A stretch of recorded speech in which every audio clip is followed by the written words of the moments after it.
Welcome to Watercolor Wizardry again. I'm Maria Oglesby. I can be found everywhere at Maria Oglesby Art.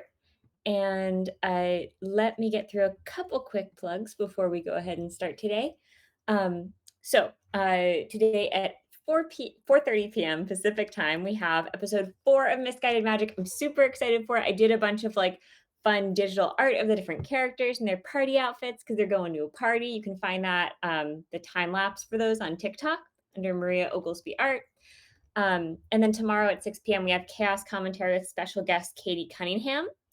Um, Thursday at 5 p.m. is At the Threshold, which we are doing a character for today. And then Friday, we may or may not have programming. Stay tuned on that. I'll probably announce something at the end of the stream. And then Monday at 5:30, we have Madness Takes Artena. Um, let's go ahead and get started. So today we are doing a fire genasi named Key Day. She has red skin, gold eyes. It's nice because it's not this description isn't as specific, so I have a little more freedom with it.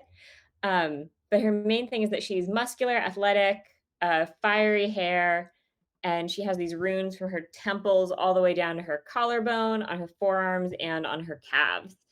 Um, let's see what else. Cropped studded leather armor and 2 scimitars.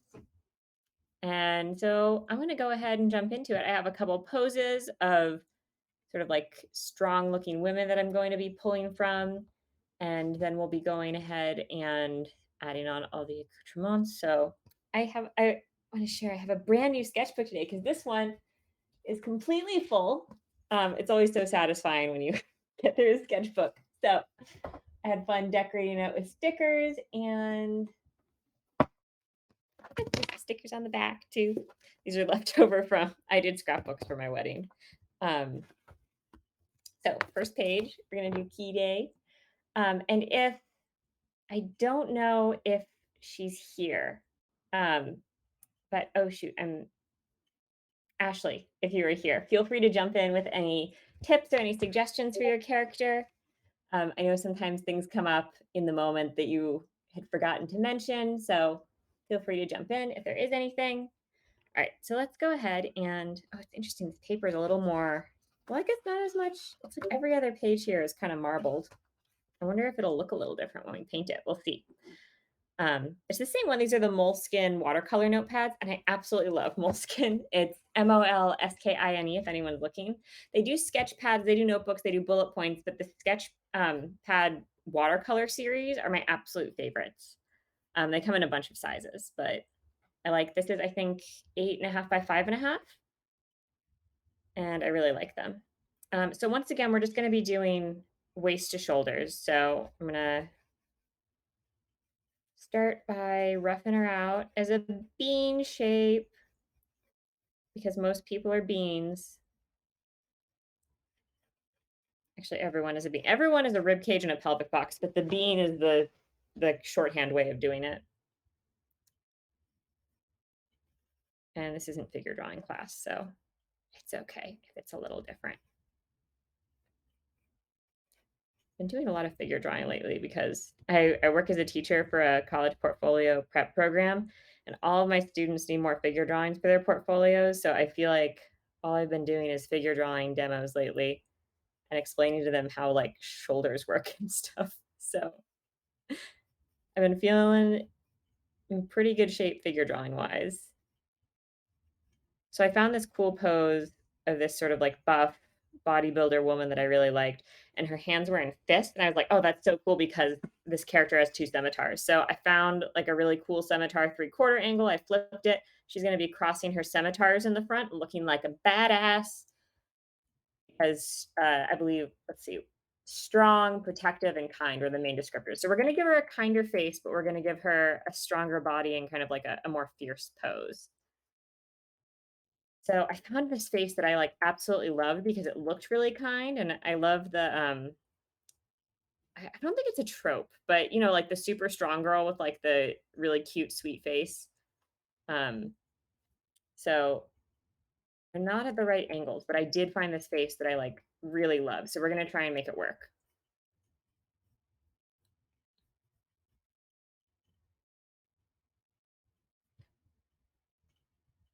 face, let's see.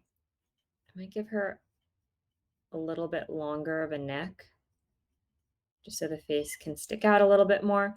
And the player didn't give any description about the hair, just that it was fiery color. So I'm going to do like this kind of high wavy ponytail, which I think can look really nice as a framing element.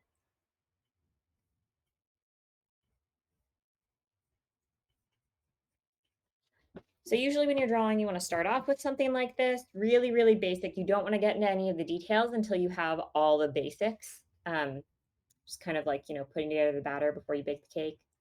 Um, oh, hey, thanks, Chris. Yeah, feel free to jump in with anything.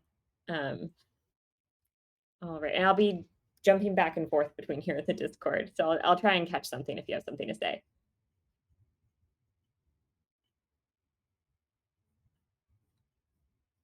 So with more sort of like innocent or sweet looking characters, you want to keep softer features. Characters that look innocent usually look innocent because they're more childlike, and childlike figures. See, her neck muscles will be different. We got to change the neck muscles. Childlike figures are going to have rounder features because you have a lot of baby fat and a lot of like soft, sort of like arching curves when you're very young. So the more of a baby face you give someone, the more sort of innocent they're going to look. And then the more chiseled features you give someone, the older and the more sort of jaded they might look. So if you have a more jaded character, even if they're young, you can give them sharper features. And then if you have a character who's a little bit younger, even if they're a little older, you can still give them crow's feet or whatever if you want them to look a little older, but you can give them features that feel a lot softer and rounder.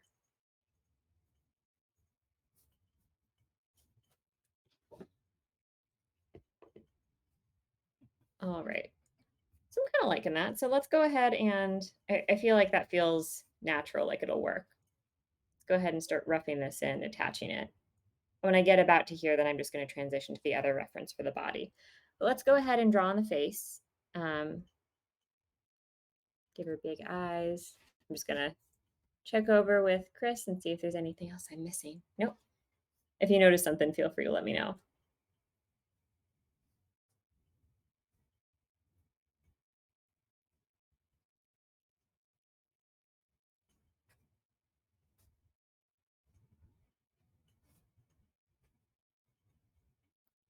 I'm going to give her, I really love just thick eyebrowed characters in general, but we're going to raise them up a little bit so they're not like right over her eyes.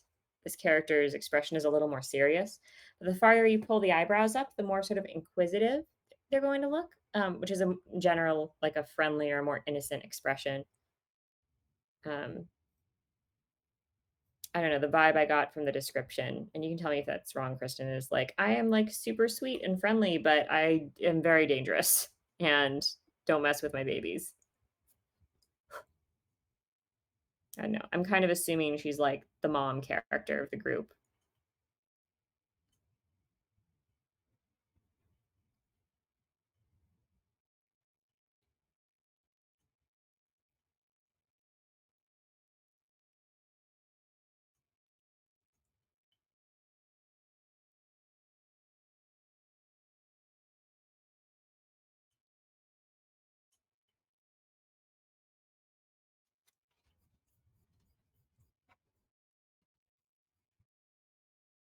Slightly the mom character, mostly just bumbly.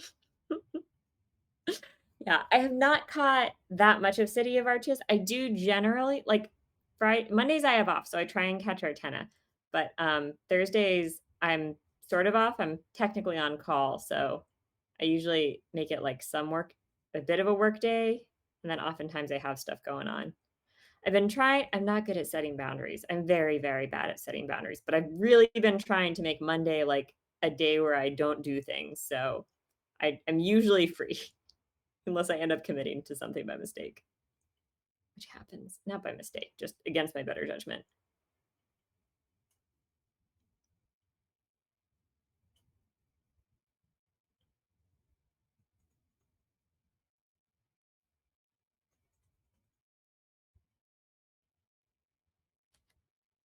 And the more of a curve you put here, the fiercer the character is going to look. And the more of an arch you put where it goes from top to bottom, the more inquisitive a character is going to look.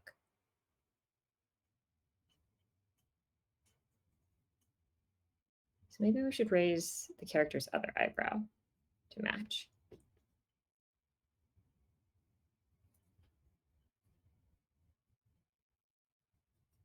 Yeah, I feel like that works. Nice friendly character. And we're going to change the eyes a little bit.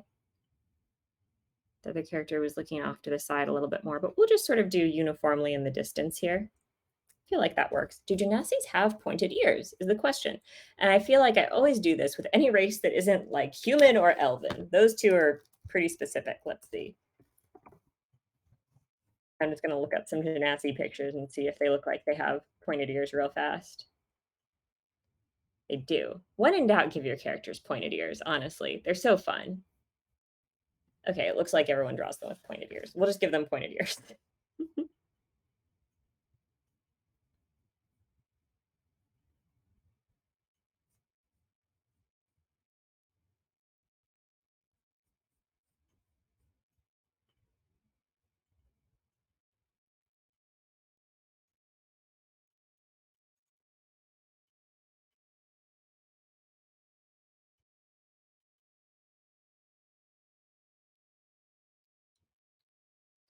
All right, I'm pretty happy with that. I'm going to go ahead and go in with a darker pencil and just leave some of these lines here.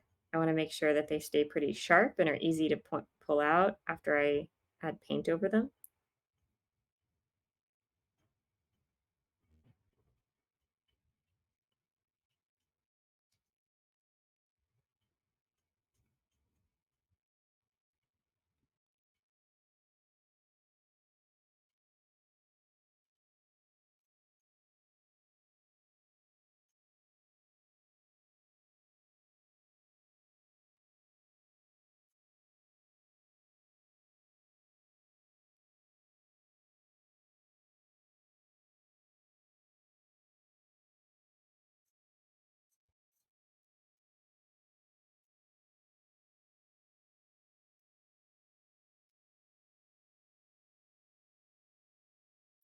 All right, then let's go ahead and play around with the hair because we have the basic shape of the neck, but I want to make sure that the hair, which it's always fun having the hair spill in front to some degree. I want to make sure that the hair feels like it has plenty of room, and I don't want to take time blocking everything else out and then worry about erasing it and then going over the hair later. Okay. So usually it's a good idea to draw your character bald so you know what their skull is shaped like. One fun fact is that skulls are never shaped like looking from the side. A skull is never shaped like this. A skull is instead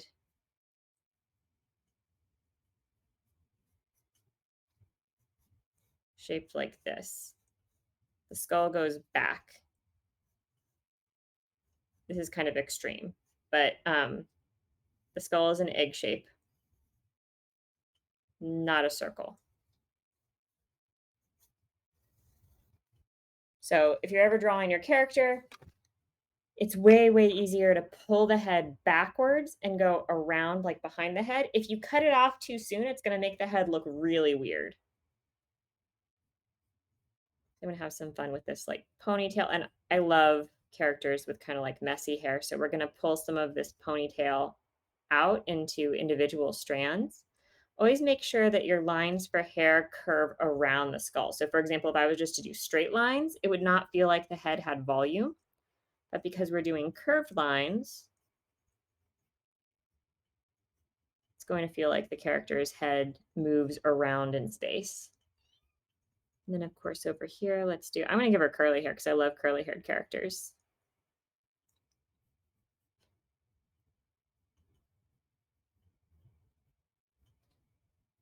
She didn't tell me what color or type of hair she had.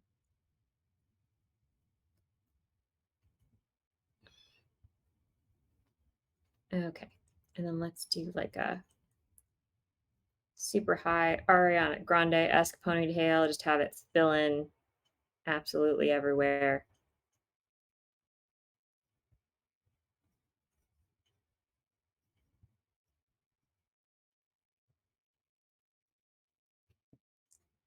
Yeah, I'm kind of loving that. Maybe even over here a little bit. Right. I don't know. Does that kind of fit her personality? Yeah, I know it is red and flaming. Um, it's funny because different players will go into really different levels of detail. So, like a lot of characters will be like, they have 3/4 length hair styled in, and they give a really specific hairstyle, and then they send me photo reference of the hair. Um, and then you'll get other players on the opposite end of that spectrum, which is just like their hair is red. I don't know if it's because the player wants to give me more artistic freedom, or if it's because the player doesn't have as much of a visual brain. So they just think in different terms. But it's definitely fun for me because I really love getting to make up this stuff.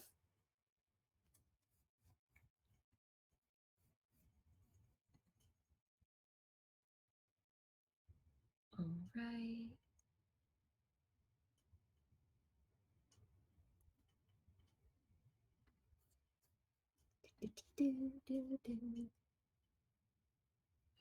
Thanks, Chris. I got your message.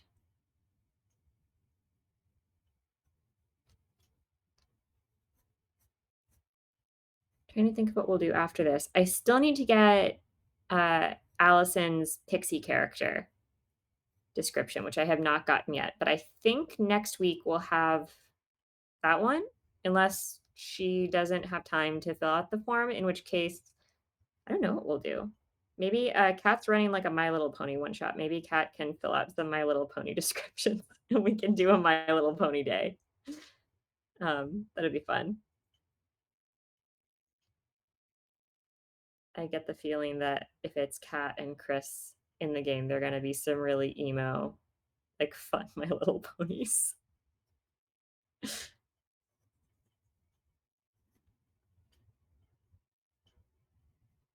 Very colorful as well. We'll see. I'm excited. I don't know. Are we running any other one shots or like mini games on the channel that we need to do art for? Or is it pretty much kind of whatever after this? It's so weird. I feel like I've been doing these so long. There's always a list.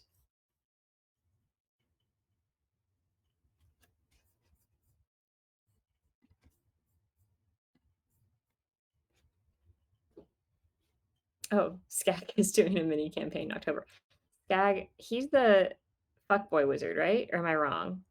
No. Wait, no, that's he's the detective, the blue detective.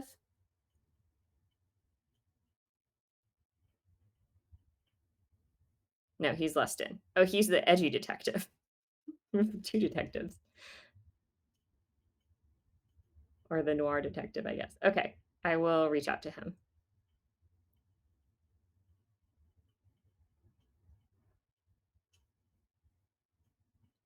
All right, so what I'm doing here is I'm just trying to break this up so it's not as much of just a plain graphic shape. I want to add other shapes inside of it. With straight hair, and it is straighter here, just because you have to kind of pull back ponytails. I guess it doesn't necessarily make sense for her to have um, this kind of hair and then it whatever. It's a fantasy. Anyway, maybe it gets more fiery over here, which is why it looks like this. But when you're doing hair that has a ton of texture to it, one thing that I always recommend is just laying in shadow shape. So wherever the hair sort of bunches up and pulls over, which is more likely to happen. So for example, I'm going to say there's like a big bunch over here that kind of faces outward, meaning there's a shadow side here, meaning we'll get some of these shapes. And you just kind of want to follow the shape of the texture as you pull it through the middle of the hair. Because if you do each individual line, each hair is so curly, it would just take forever. It doesn't make sense necessarily. Um, all right. I've never actually played Borderlands. I don't know anything about it actually, but it sounds cool. Um, and I have seen like some of the aesthetic stuff for it, I think. Oh my gosh. We have a crying baby here. If anyone is in North Carolina, this is Fez, and he will be available for adoption in, when are you available? 3 weeks, 4 weeks? He's so cute. Cute little baby. And he cries when he wants attention. So I'm going to put him in my lap here. And have a little lap baby. And hopefully he won't keep crying. Sometimes he cries until I pet him. I'll just try and pet him with one hand for a while. So Beanie was our foster for a while. And She was a single baby. There was some flooding, and she was found, like, by a river after the flood, and they think she probably belonged to a stray or a feral and then got washed away if the mom left them over there, and we don't know if she has siblings. They either drowned or weren't washed away. Um, but she was a single, and it's really important for kittens to learn social skills, like, their first few weeks. So we've been trying to get a companion for her, and like we kept almost getting a companion for her through the rescue we're working with, but it kept falling through for one reason or another. Like it turned out they were sick, which is really dangerous for babies, and we didn't want to take any sick kittens because if she got sick, she could like it can be life threatening when they're that little.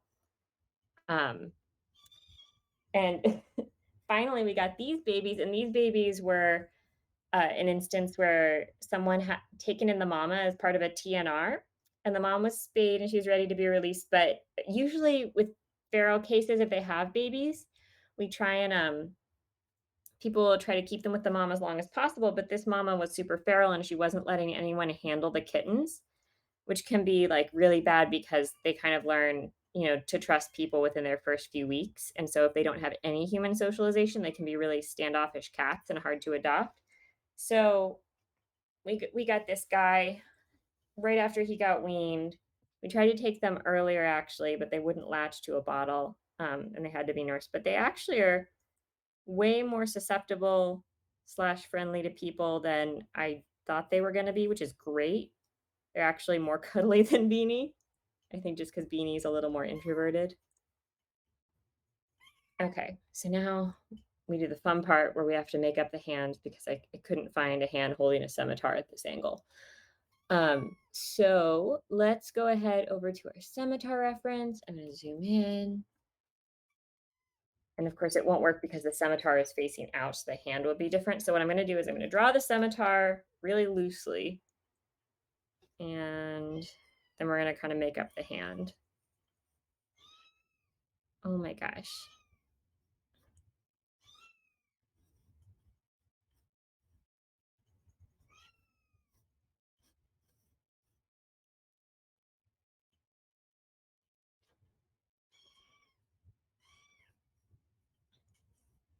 I'm going to try and make them match. This baby is so grumpy. He's a grumpy baby. Baby just ate lunch, and the baby says, "Why aren't you petting me? You pat me after I eat lunch." Goodness gracious, baby.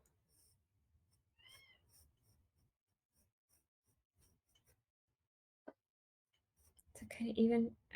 It's tough doing like 3/4 view when you don't exactly have reference, but we'll try and make this work. I have reference, it's just I couldn't get the angle I wanted. So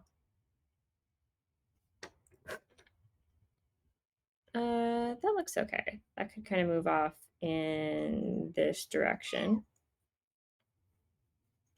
And then this is going to move off more over here. That'll have to be more of a side thing. Actually, I think this would be foreshortened more, so I don't know if we would even see the back. Oh no, you need to bite my paper? Sweet baby. Well, maybe we'll have some baby visits this stream.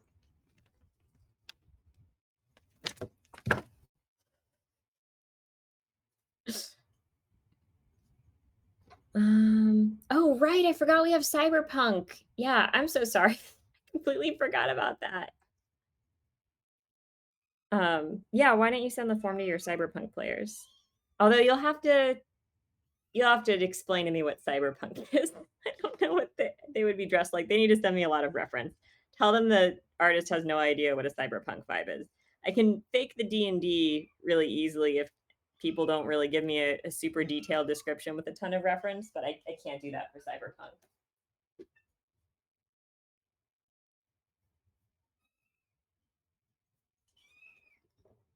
All right. I feel like that works. And you can't really see most of the hand anyway. So let's zoom in on this hand. I think part of her original hand might be okay for this actually.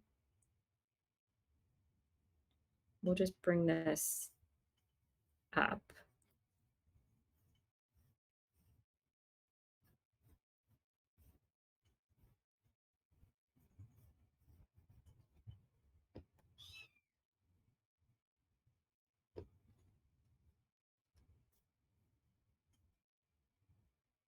Okay.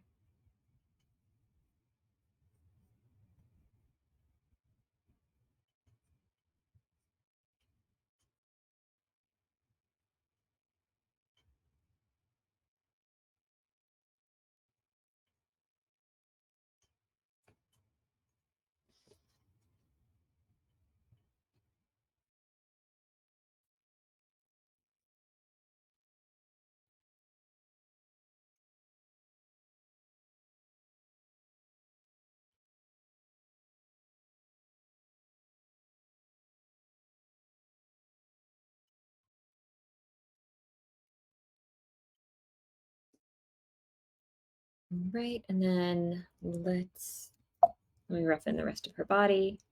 And then, so one thing she did send me was a Pinterest board. The Pinterest board is pretty much all vibe. So nothing super defined, but I think we'll be taking a lot of inspo from the Pinterest board, just in regards to like general look or style.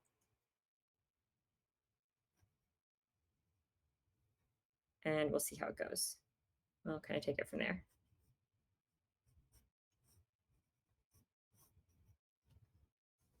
All right, there we go. That character feels strong. I'll probably have like some drapery or something over here, something asymmetrical because she's got a lot of hair over here. So we'll try and have like a lot of like something over here, like part of a skirt or whatever, kind of balance it out. All right. I'm just scrolling through the description one more time to see if there's any sort of base stuff that I need to get. Oh, right. She has these runes on her skin. Okay. So from her temple down to her neck and around her collarbone and on the forearms and shins, which we're not drawing. Okay. So let's oh, and she does have some characters with like rune things on them. So we'll just copy some of those. All right, sharpen my pencil.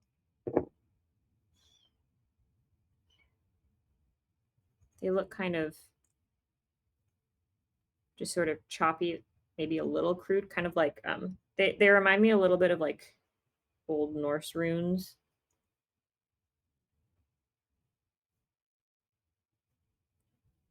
I am working on like a middle grade graphic novel pitch, and the characters have rune magic in that. So I'm actually pretty familiar with a bunch of these like weird alphabets because I look at them for reference all the time and for inspo.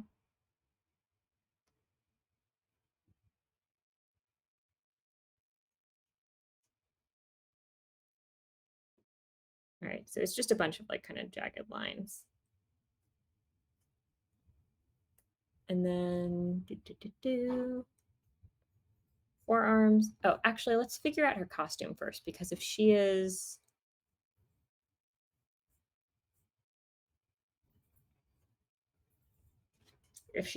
exposed forearms, we would draw that. If not, it says she has leather armor, which I usually do bracers, but I guess if she has forearm tattoos, maybe we'll just skip that. So let's kind of looking at some of the like style stuff she has. There's a lot of sleeveless stuff. There is a lot of arm jewelry on here. So maybe we'll add some of that. Oh no, my computer's being wonky again. It's a new computer too. Okay. Yeah, a lot of like almost like there's some corset stuff, but it looks like it's made of silk. There's a lot of high necked sleeveless things, a lot of exposed. Oh, and she said cropped leather armor. So maybe it's like high necked and then she's got like a crop top of leather armor. Because if her belly button is like here, you give her a crop top pretty easily. And then maybe have like kind of a flowy shirt under it. Maybe that would fit the vibe.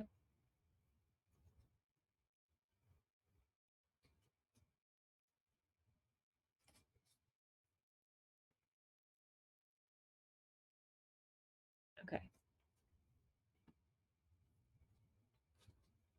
I kind of like, there are a couple that have like jewelry here. So I know her collarbone is decorated, so we'll leave her collarbone exposed, but let's do like some big sort of like statement jewelry pieces. Ooh, you know what we should do is let's use the gold watercolors,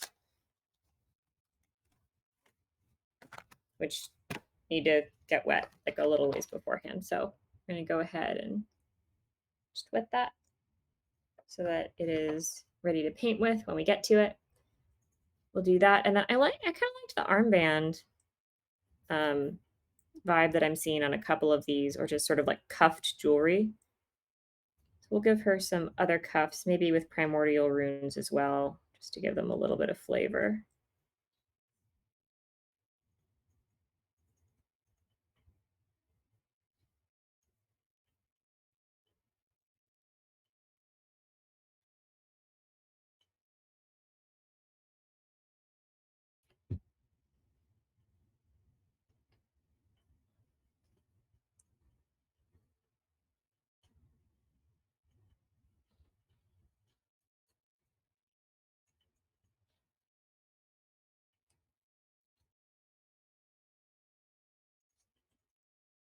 We'll do matching armbands, but with like slightly different designs.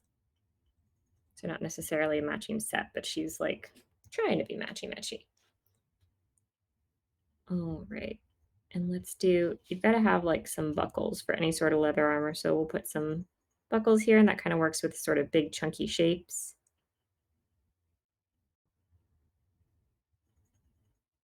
I don't know how the straps work or why they are here, but I feel like this is significant. Maybe they hold the rest of the armor together. So maybe there's like a gap of skin here. That could be cool. Okay, so there's like, you got the necklace, then underneath it, it attaches to the leather armor. There's a gap here. And then, oh, we should give her a chest probably. So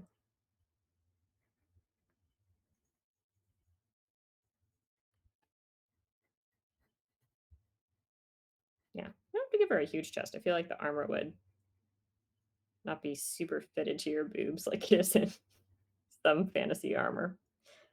I always thought that was a little silly. And then it looks like she's got kind of like some triangle motifs going on. So let's continue with that. Oh, before I forget, let's put those runes on her forearm.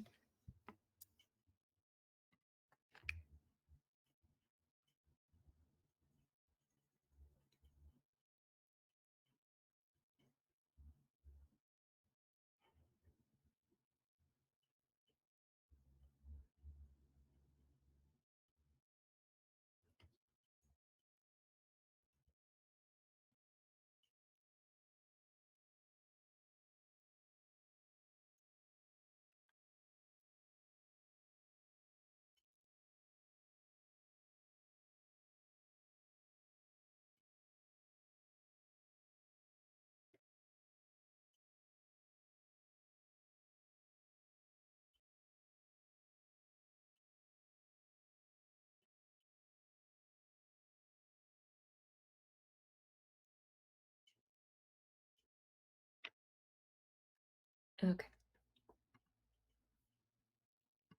Got the runes. Okay, let's finish the armor. I don't think, I'm going to double check in the Pinterest board. I don't think there's any armor reference in here. Well, this looks kind of like armor. Oh, and it's got a triangle motif. Nice. Okay. So we'll use some of that, which it looks like the armor kind of crisscrosses, which can be sort of like a fun way to wrap things. And create some more triangles. Let's just go ahead and continue with this motif. I'm kind of liking it.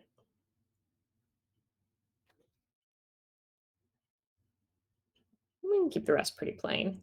I don't think we need a whole lot else. We'll just color it brown for the leather armor. Okay, and then she's got, I don't think I have any notes on her costumes. Do you happen to know, Chris, if she ever makes note of what her character is wearing?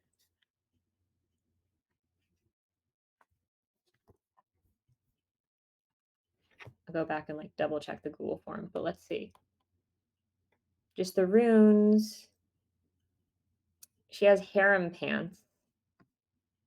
Not necessarily doing the pants, but maybe they have like, oh, you know what? I think they have like high belts. So let me look up some harem pants. And,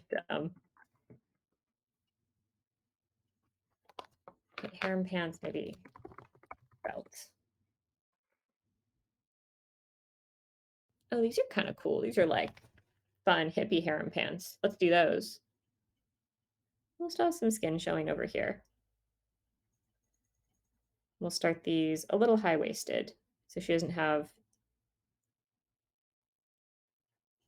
like a huge amount of exposed skin. I feel like, well, she's fire dynasty. She probably doesn't get cold, actually.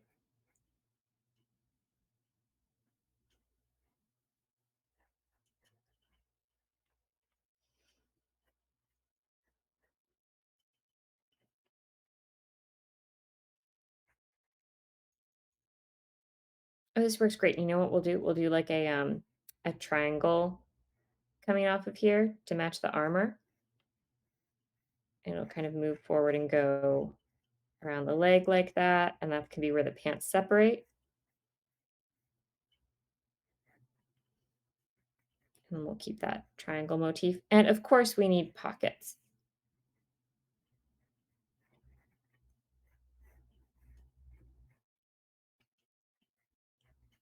If you are in a relationship with a woman and you are watching this, she doesn't want flowers. She wants you to put pockets in her clothes.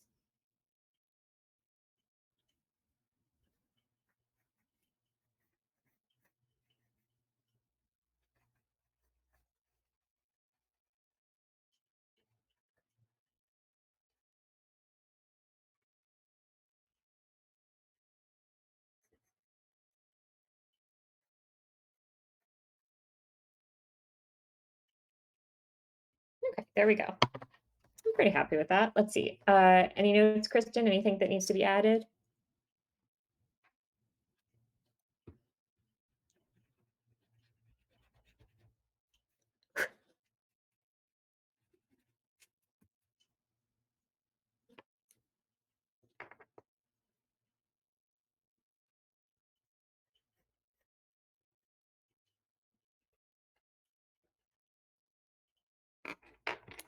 All right, we'll go ahead and continue on with painting. I have some ink out here from a portrait I was going to do. So we'll go ahead and use some of that. Let's give her some. Oh, you know what? She's got glowing gold eyes. I'm still going to give her black pupils.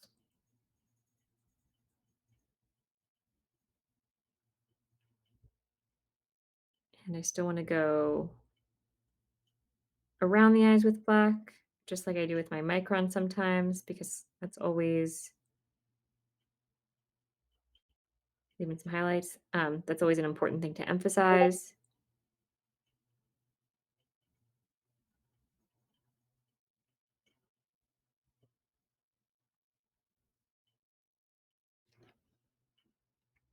That works. Oh, you know what? I need to finalize those scimitars.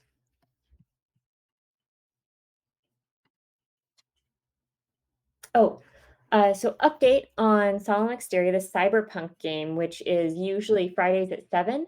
There's going to be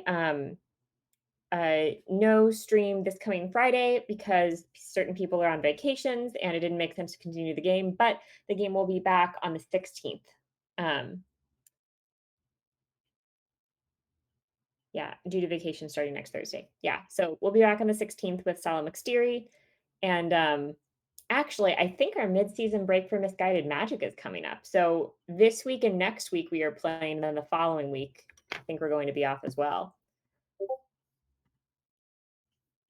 So yeah, toward the end of September. Let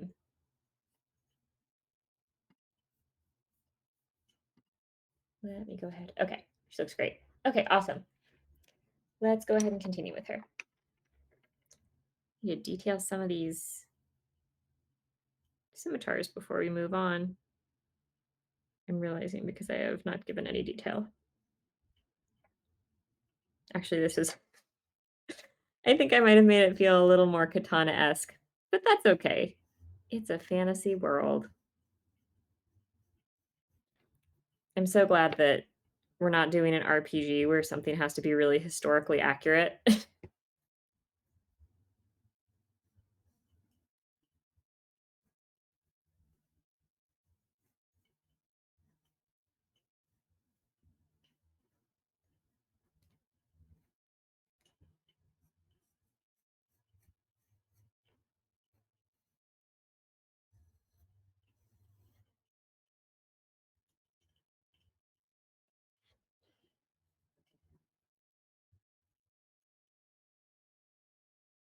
Yeah, this is much rougher watercolor paper. It's interesting because, I mean, that other one I bought like 2 years ago. Gosh, maybe more. And I've just been like very, very slowly filling it up. So it's interesting how the brand has changed their materials, which I don't know if I like the rougher tooth or not, but we'll see when we start painting. It could be it looks more interesting.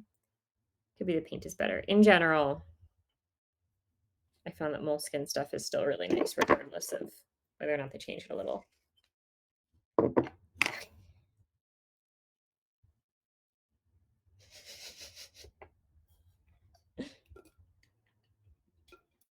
We need to do a music video cover of that song with everyone in character cosplay, Chris.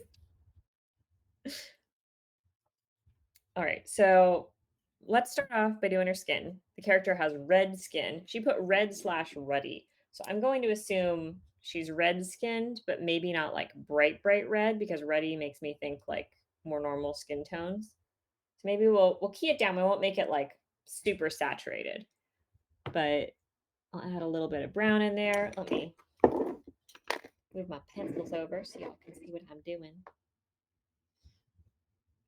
Put a little bit of brown in there, but then still make it like a very defined, pronounced red, just not super saturated.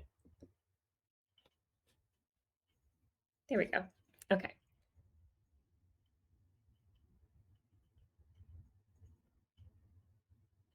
And I'm going to make her lips like a darker red. So I'm just going to go ahead and go over them. You want to go over everything but the eyes, which, by the way, are glowing. So what you want to do with glow effects is the actual area that's glowing, like the center of the glow where the light is emanating from, you don't want to put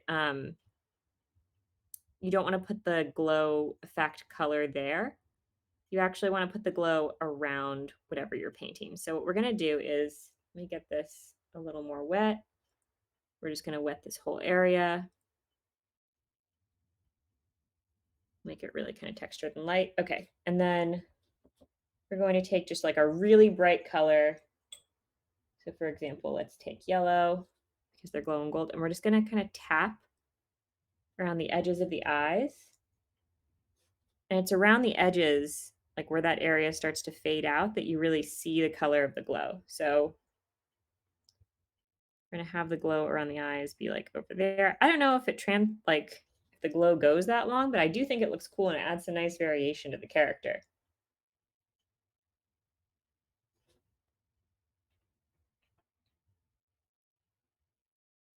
We'll go through and add some gold watercolor into the hair itself at some point as well. We're also going to do some like purple shadows over here.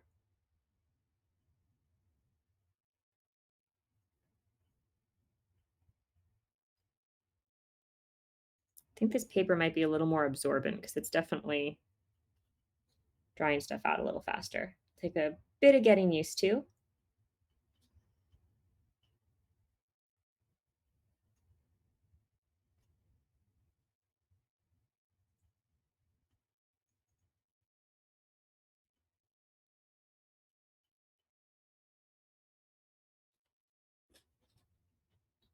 All right, I'm going to wait for that to dry and then we're going to go in with some hard lines and continue coloring it. But for now, that's all we're going to do.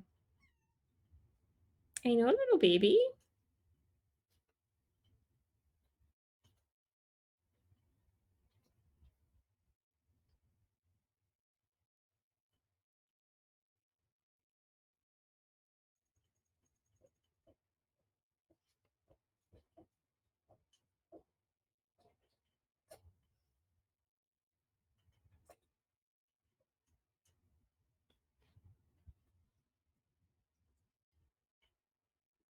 It's getting maybe a little too red. We'll go a little more brown here.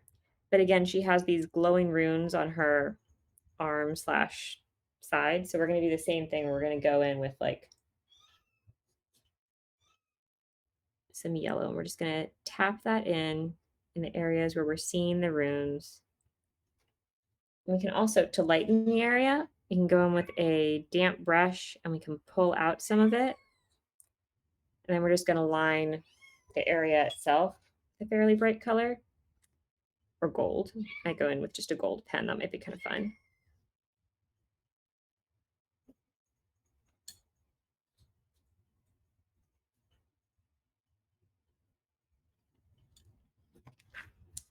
moment.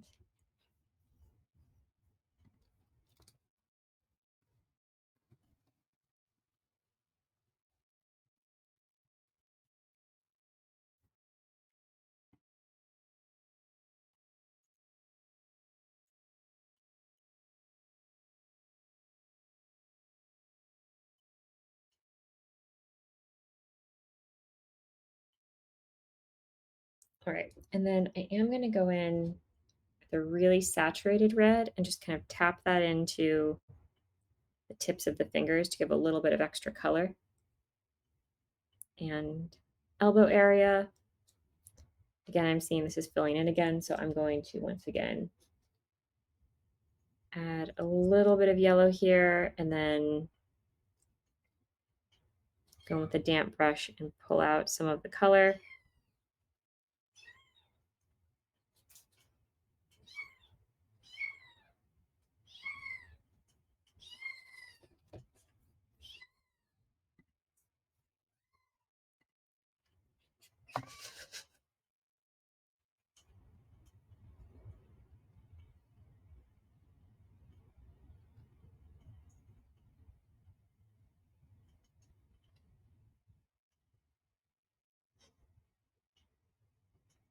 Oh my gosh, it sounds like the Cyberpunk game already has some art forms filled out.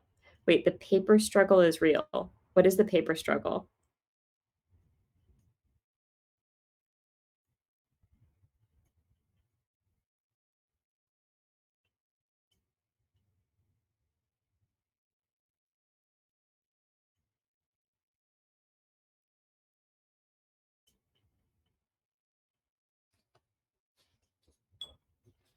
Again, just adding some areas of bright red. Maybe we'll add a little orange in there just to make her.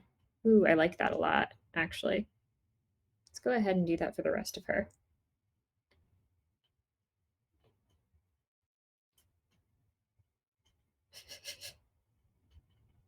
Oh, yes. Sorry, I thought you were still talking about the forms. Yes, it is almost what I'm used to. Definitely not quite.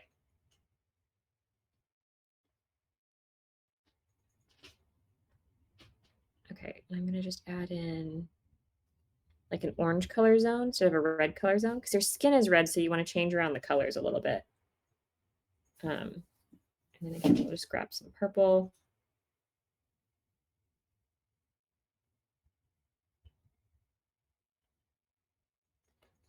Go with that darker color.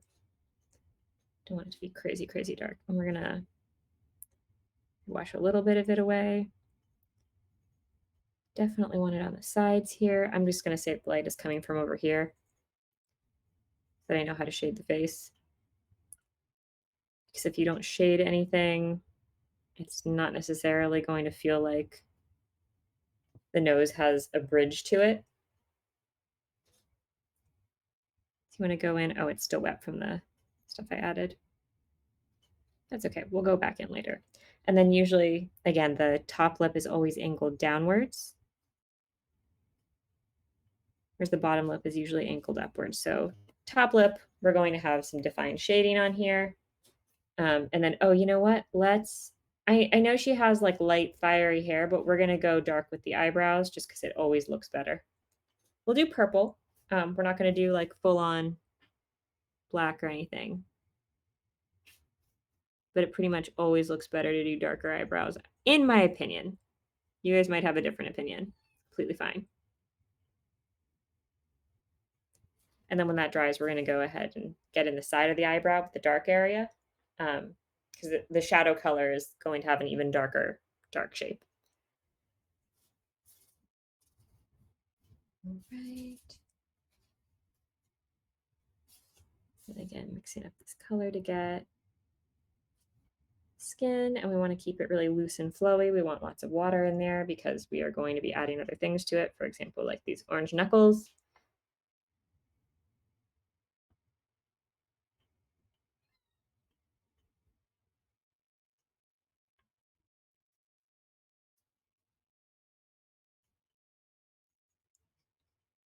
And laying this in, we are going to grab the yellow again, tap in areas there. Glow effects are so much easier when you work digitally. Ooh, you know what? Maybe we should use cyberpunk in digital instead of watercolor because it's sci-fi.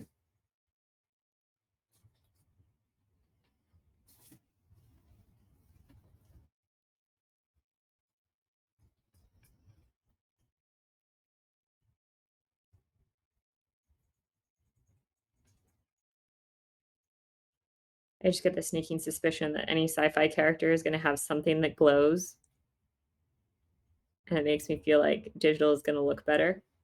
Plus, it goes with like the sci-fi vibe. But I don't know if you guys have more of like an old-timey sort of like Horizon Zero Dawn sci-fi going on. Maybe watercolor would work.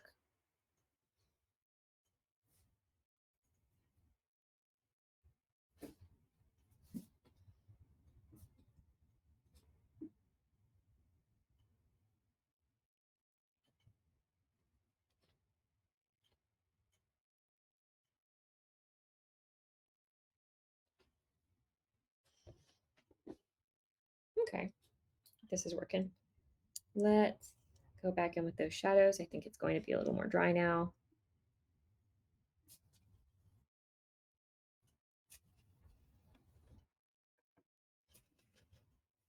Okay.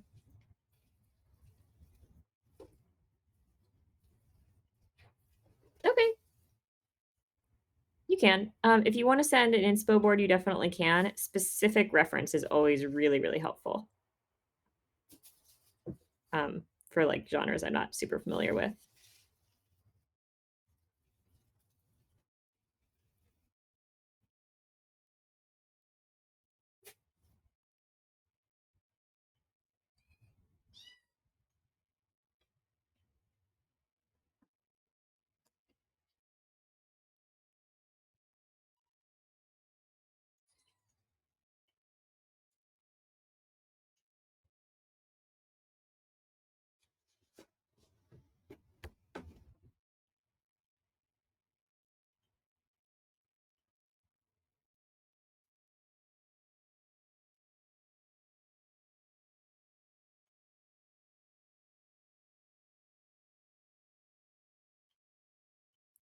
Then here I'm just adding the shadows.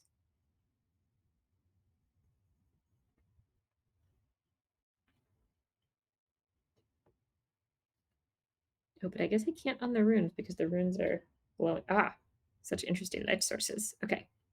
We'll just kind of tap it out the closer we get to the runes. Maybe keep the shadows super, super light over here.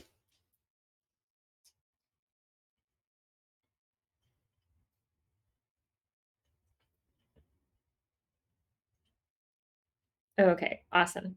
Thank you, Chris.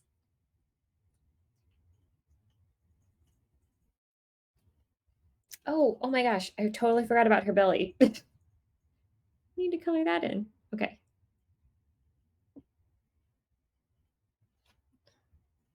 I'm glad I remembered that before I like completely forgot what pink colors I used.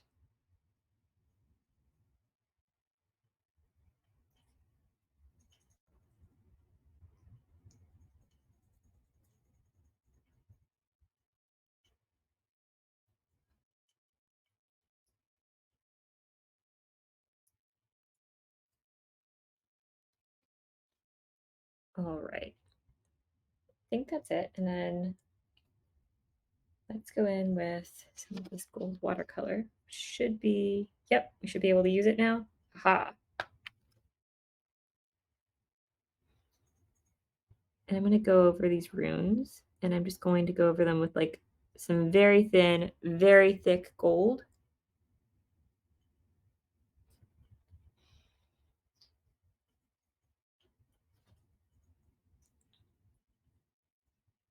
To give them some shimmer.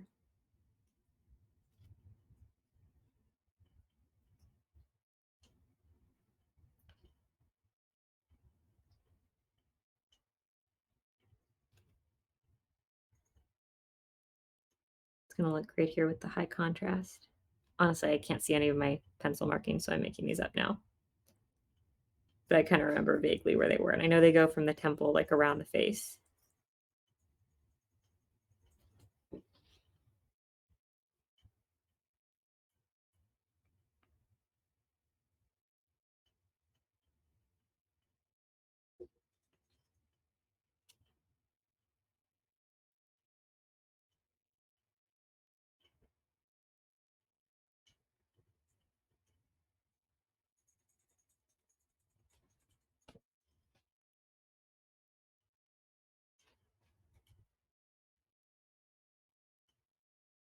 Look at that, so pretty. Okay. I love metallics.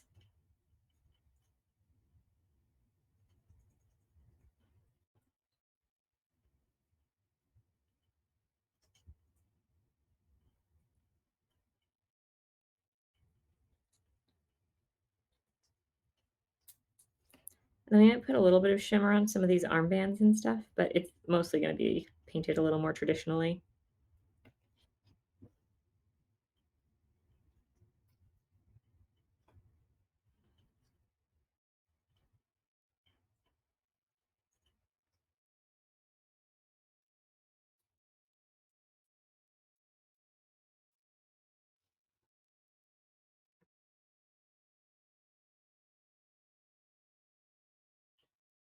She's got a little bit of skin up here as well. So what I'm doing when I sort of tap things is that when your brush is damp but not wet, you have the most brush control. But when your brush is really wet, you can sort of put a ton of color in. So if you want a decent amount of color in, and you don't want to get crazy thick with the pigment, which isn't really a good way to handle watercolor, what you do is you lay it in with a damp brush, and then you get your brush very wet, and you just tap it to the damp area, and it'll sort of autofill. Um,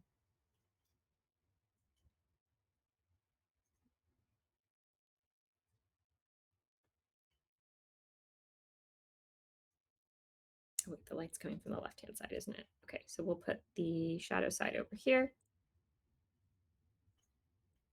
And yellow, which is, the color that gold is going to be, fades to brown very quickly. So if you want to do something that's gold, get like a brown color for your shadows. It's going to look way more natural than like a super deep saturated yellow because you're not necessarily going to see that in the shadow areas.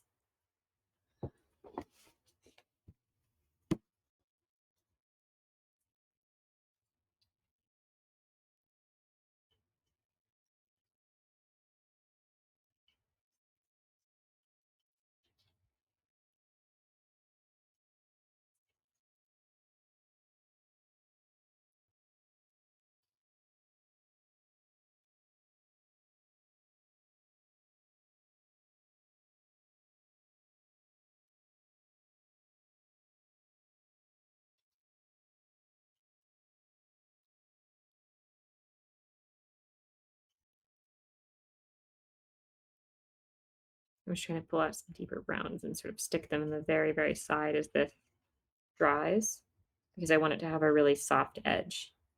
So you need to do that before it dries, or else it's going to be a hard edge. There's still some areas over here where it kind of slipped out of the lines, and I'll probably go through and edit that in Photoshop at another time. I'm going to go back to that scimitar reference because even though the angle wasn't right, I think the values were nice. They look shiny. So I'm going to go ahead and use those. And I will use a tiny bit of black ink and mix it with a little blue.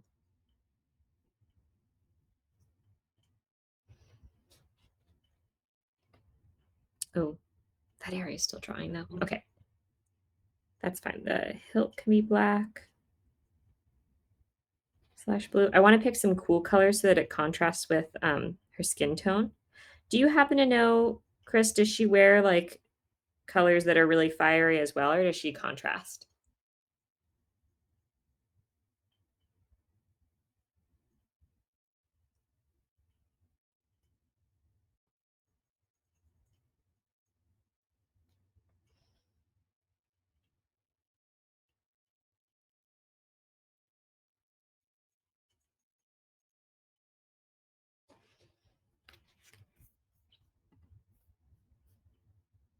It's fiery and browns. Okay. So, well, oh well.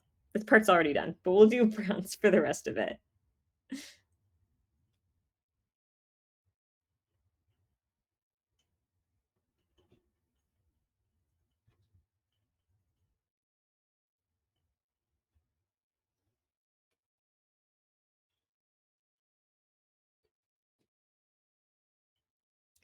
So you get brown by mixing together the 3 primary colors. So I'm just trying to get a brown that feels warm but doesn't lean too much toward purple, because then it's just going to feel entirely too close to her skin tone. We want to make sure that it's clearly not part of her skin. All right, and she has leather armor, so we'll go ahead and continue on with this brown for some of the armor.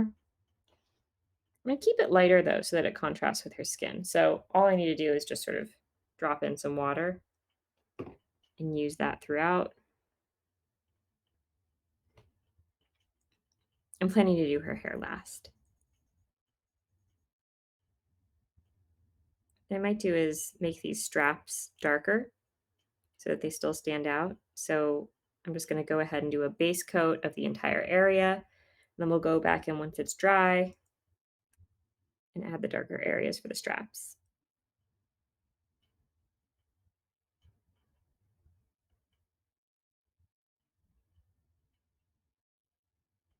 Slash linings.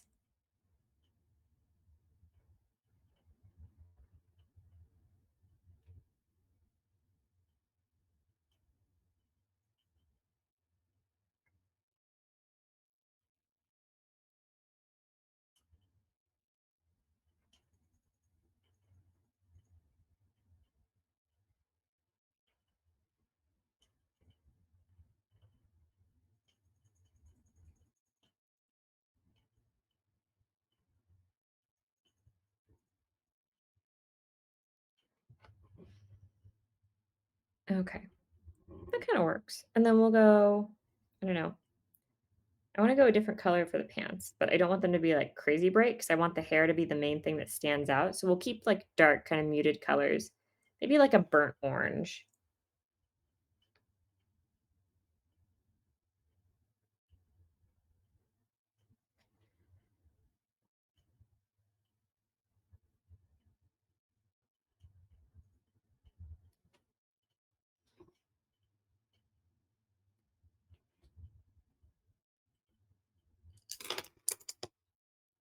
You have to be careful with orange that if it gets too dark, it's going to turn to brown. See, like it's doing here. So you have to kind of play around with it. Always add more red. That's kind of nice. That'll work. Keep it nice and dark.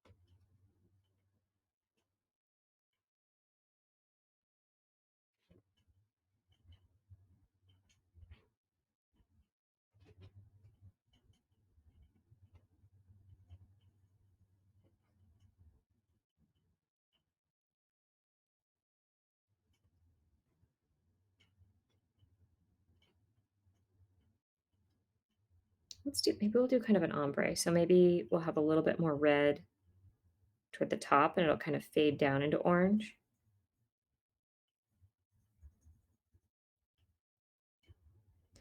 I feel like, there are a couple types of redheads. There are the redheads that like don't wear any, oranges or reds because they think it clashes with their hair. And then there are the redheads that are like really defiant about it and want to wear a ton of warm colors. And she's definitely the latter.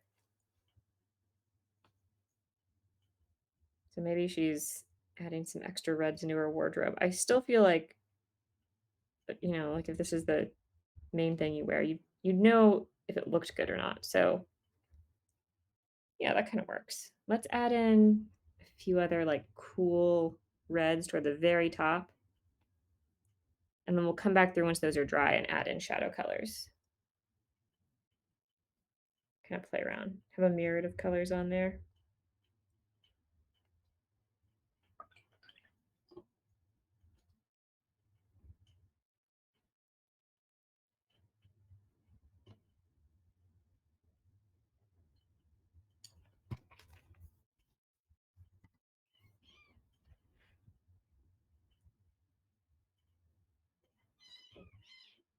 Just waiting for it to dry for a minute before we add stuff on because we're kind of at a spot where there's not a whole lot we can do. And I want to hold off on the hair since the bottom area isn't dry. So I'm just going to wait a minute.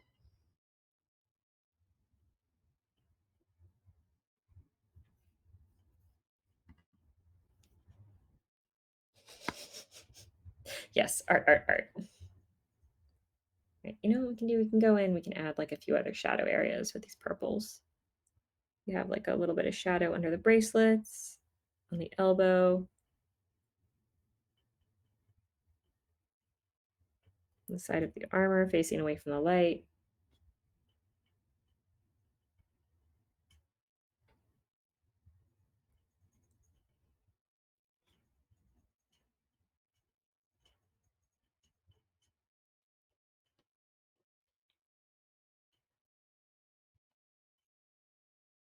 Okay. Oh, you know, we can do that necklace probably. So we'll go ahead and pick out like kind of a deep brown. You can always add a little blue to it if you need it to be darker.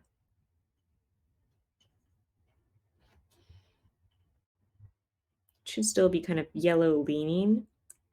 So if there's like a part in the necklace where it's moving in either direction, then there's going to be a hard line where that changes. And if it's uh, a completely perfectly curved necklace, it's going to curve.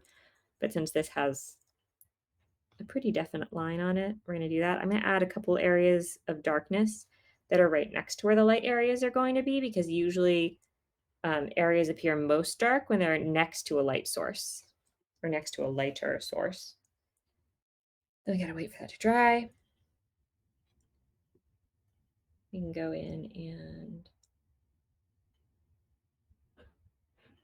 just add some gray washes to this metal guard here. We'll go back and do another darker layer at some point. Go ahead and switch my waters. I do have these like really cute jars that I made at a pottery class like several years ago that I use for my water. And very slowly, either my husband or cats have started breaking them. So I've been replacing them with baby food jars because we give them to our cats as treats. Or if we have like a sick foster, we'll give it to a cat. And the jar is like the perfect size for water. So I have all these like tiny glass jars and they're really cute. All right. Let's just go ahead and get started. I'm going to give her some really wild, kind of like fiery hair colors. I'm going to separate them so they feel a little more segmented, I think. Maybe.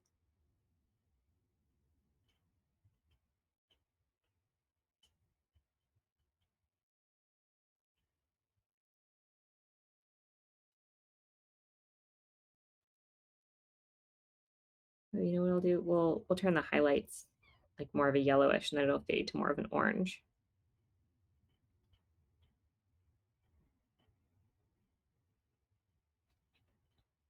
So what you do is you block in all the areas that the highlight will be on, and then you go in with your darker color and you go over it.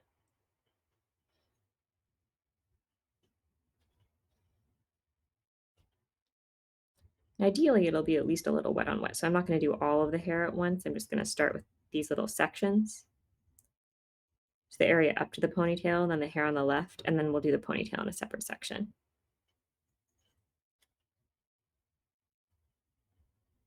I'm going to go through and add in all the oranges and reds and stuff after this. We're still going to keep it pretty light, and then I'm going to go back and add a glow effect to it in Photoshop, just like we did with the Henri's sword the other week.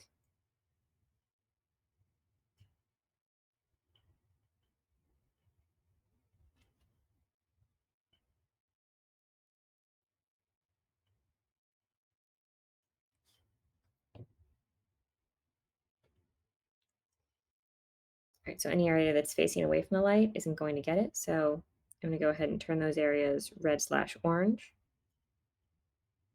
And it's fire, so I want it to be a little flowy. So I'm going to keep this area really wet and kind of let it wash in however it likes. And add some red over here. That looks cool. I like that. All right, so now we got to wait for it to dry so we can do the other section. Otherwise, this is going to bleed through and it's not going to look good. Um, and just like we did with the runes, we can take some water and just dampen our brush and pull up on the areas we want to be hit with light so that they are a lighter value in comparison. It's not going to make a huge difference at this stage, but it'll make a difference. Oh my gosh. Okay, well, got our art for the next few weeks if we don't see Allison's form. I'll have to work that out with Kat actually, because that would be me sharing my iPad screen as opposed to projecting a video.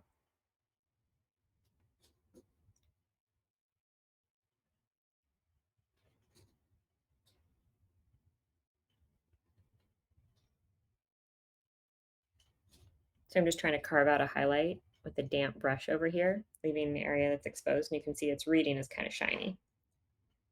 I guess it's a little bit hard to see here. Let me pull the camera down.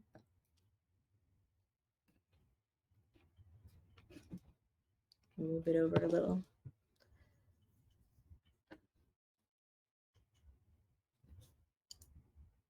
And then at this stage, I think we're about ready to do the rest of that necklace.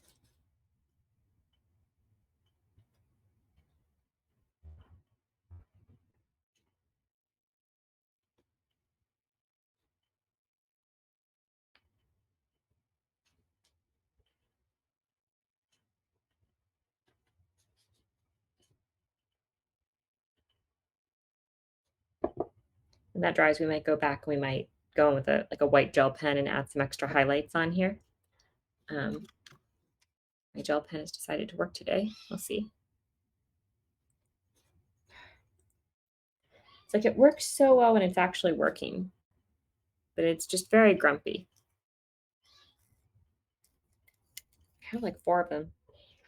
Is that working? Sometimes you can like blow into the end of them and sort of force a clog through. Try a different one. Here we go.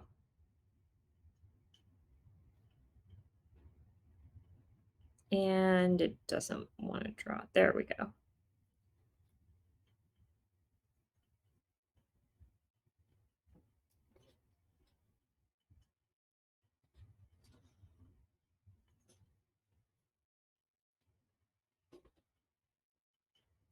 I wonder if like the metallic watercolor just doesn't want to latch onto.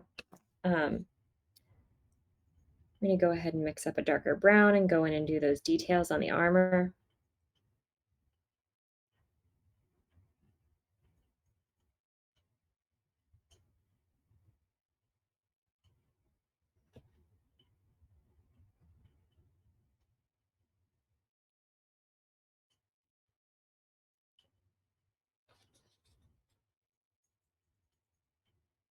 So I want to go in and add a few shadow shapes over here.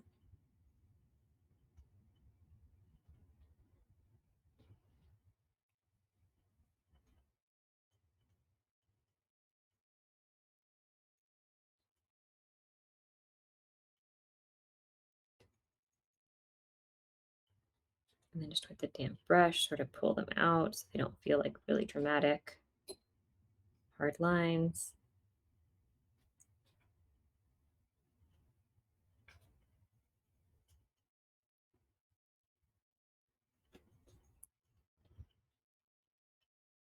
And we'll go in and start drawing these ribbed areas. I don't want to do each one because it's going to blur together. So we're going to do 2 different shades and just alternate.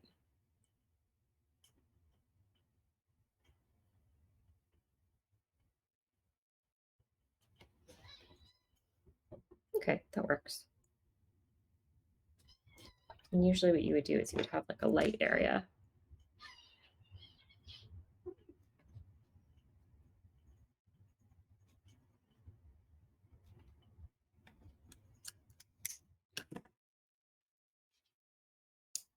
All right, let's go back in now that we have everything on the face dry, and let's add in her eyes.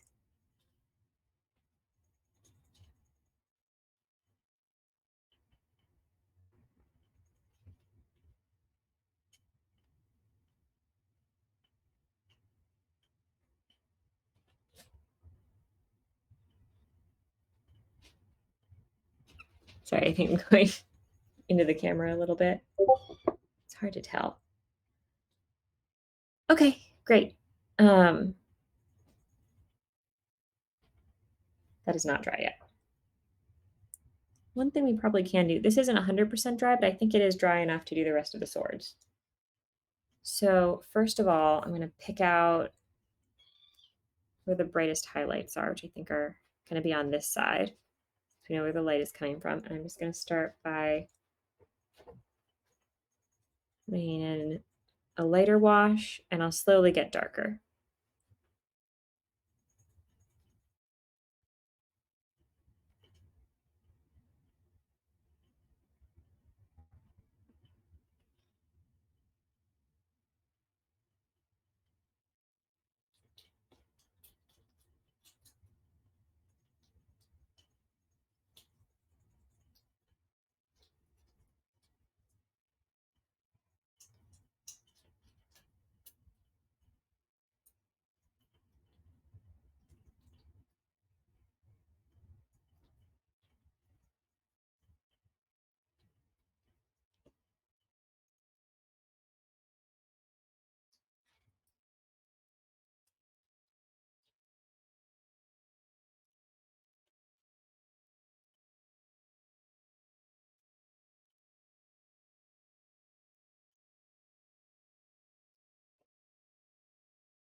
So the light's hitting over here. So where it hits up here and where it hits over here, you're going to get some areas that are really blown out.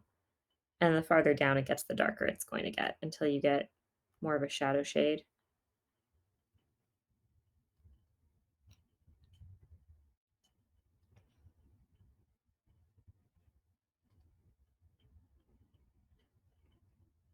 And then these lines are where the blade changes angles a little bit. So they're going to be angled in a slightly different area.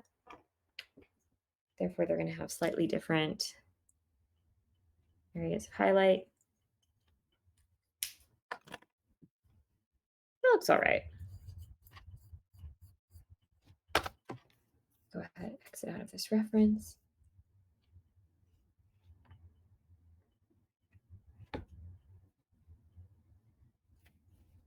Okay. Awesome. Let's go ahead and do, well, it's still not dry. You know what? We can do the folds on the skirt over here. Not skirt, harem pants. So they're kind of all different colors, but if you pick a generically sort of like darker, warm color, it'll still read as shadow. You can also add a hint of like blue or purple to it because shadow colors are usually the opposite of whatever color the light is, but they're overlaid over things that are very warm and they're getting a lot of reflected light from things that are warm. So it's mostly going to be warm, but it can have hints of cooler colors.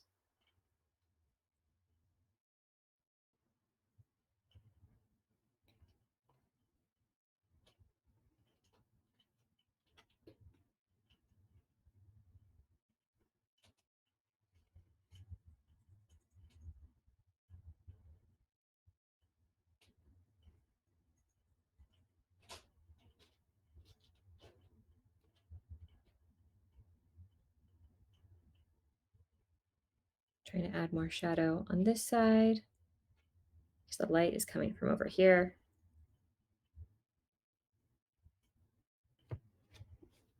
Okay, that works. And then oh, you know what? Let's go ahead and just keep some of that color.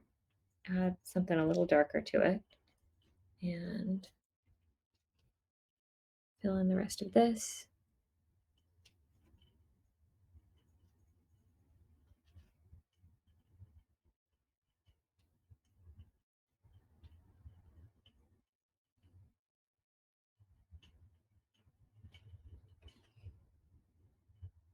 Cool. All right.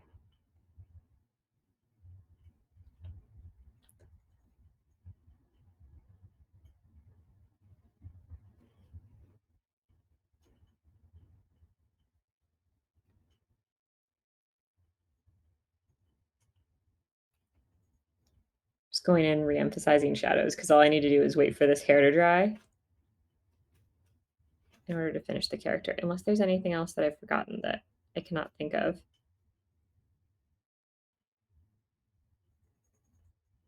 Actually, it might not be a good idea to go through the character description again, just to make sure I haven't left out anything super important. Okay, so we've got Fire Genasi with red skin, gold eyes, athletic looking, runes from temple to collarbones and on forearms, baggy hair and pants, cropped armor. Oh, studded leather armor. Honestly, like studded leather, I don't think is going to make that much of a difference. But you know what we can do is we can go in with the gold and we can add some little gold buttons. It could be cute. Be a nice little pattern.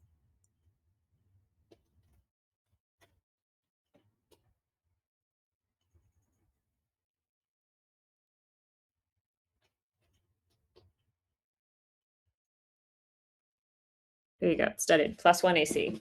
I never understood that. I think it's just so silly. The idea of studded leather, I mean.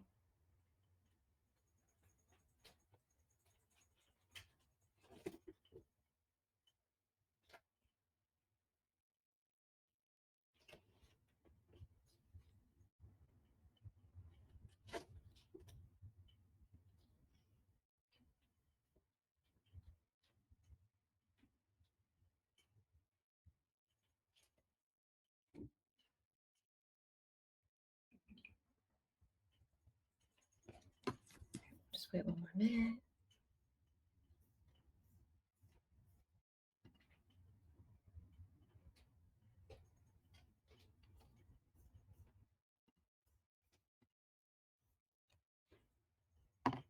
Yes, I know, and I have read that, and I think it's funny that they just never changed the rules. But I guess people are attached to their studded leathers, so you know, why mess with it? It's fun fantasy stuff.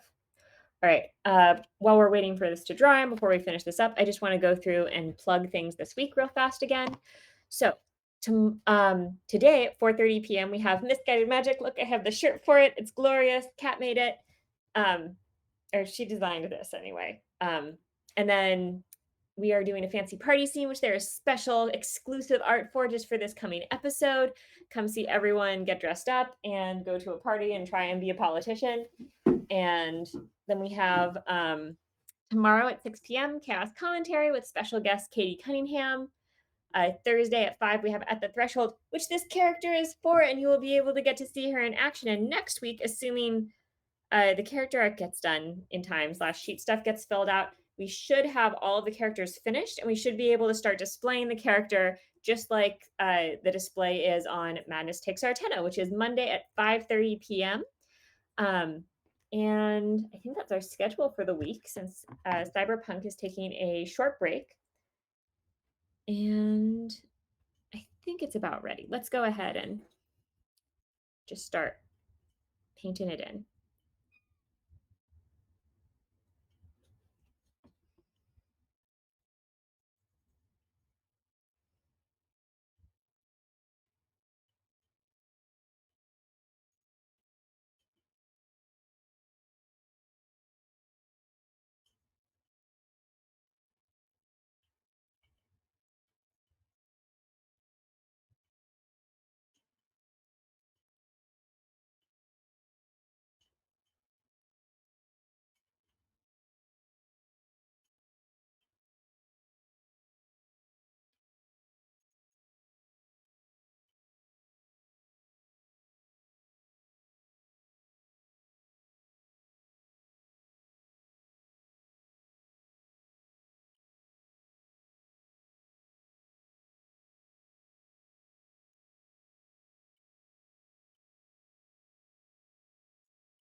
So I'm going to add a little bit of a yellow base here, but whereas over here I had mostly yellow and then it went to orange, I feel like the farther it gets away from her head, like maybe the hotter it gets. So it's going to be a little bit more orange focused. We'll do a little bit more yellow towards the top of the ponytail. Mainly, I mean, it's fun for world building to think of a reason, but mainly I don't want this to blend in with the side of her ponytail. I want it to feel like a distinctly different thing. So I'm trying to make the color distinctly different so that it feels a little bit more like a separate shape.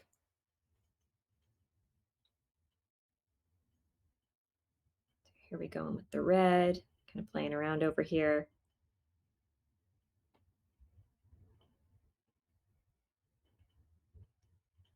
And then I'll be posting in the Threshold fan chat with the finished scan once it's dry, and I'll add the glow effect to it.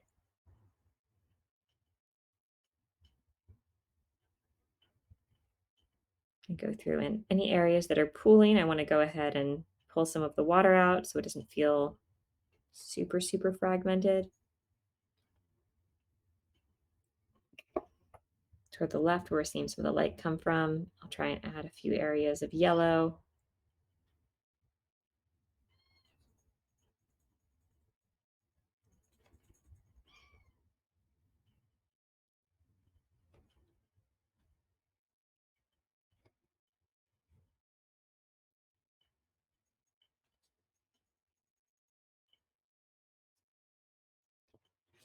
And I think that's pretty much it for her. So once again, this is one of our At the Threshold characters. She's going to be playing a fire genasi who is like very strong, protective character. You can catch her at on Thursdays at, I'm so sorry, I'm so bad at numbers. Thursdays at 5 p.m. And all of these times are Pacific Standard Time. So 8 p.m. Eastern Time. Anyway, thank you so much for watching. And yeah, come back next week for the final character for At the Threshold. And then we'll be doing some cyberpunk characters, maybe some one shots or some mini campaigns.